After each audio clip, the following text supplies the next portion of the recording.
Some of the smartest people you'll ever meet are also some of the worst with money. That's not a coincidence. It's not about intelligence at all. Here's the first thing almost nobody tells you. Financial decisions aren't made with logic. They're made with emotion, and then justified with logic afterward. Losing $100 feels roughly twice as painful as gaining $100 feels good.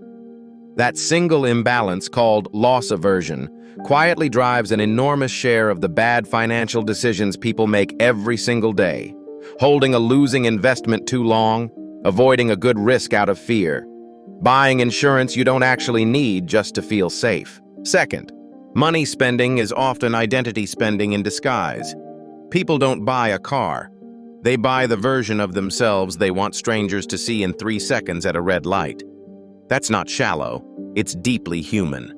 But it means an enormous amount of spending has nothing to do with math, and everything to do with a story people are quietly telling about who they are. Third, your brain is wired to prefer a smaller reward right now over a much larger reward later, even when the math is obviously in favor of waiting.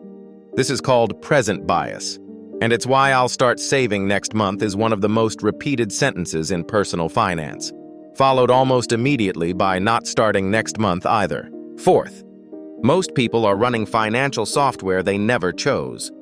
Psychologists call them money scripts, unconscious beliefs about money absorbed in childhood, usually before age 7, from watching how the adults around them handled money, talked about money, or fought about money. Someone who grew up hearing "we can't afford that" might avoid ever looking at their bank balance as an adult. Someone who grew up around financial secrecy might struggle to talk about money with a partner. You didn't choose the script, but you're still running it until you notice it. Fifth, scarcity narrows your thinking.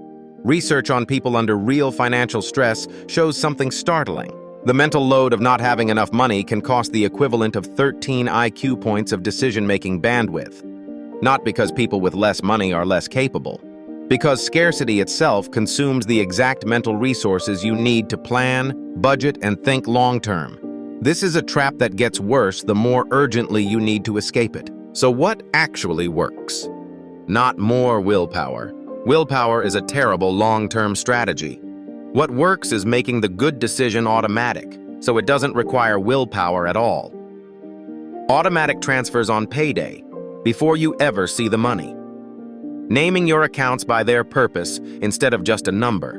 Waiting 24 hours before any purchase over a set amount, specifically to let the emotional spike pass before the logical brain gets a vote. The truth is, staying broke was never really about the math.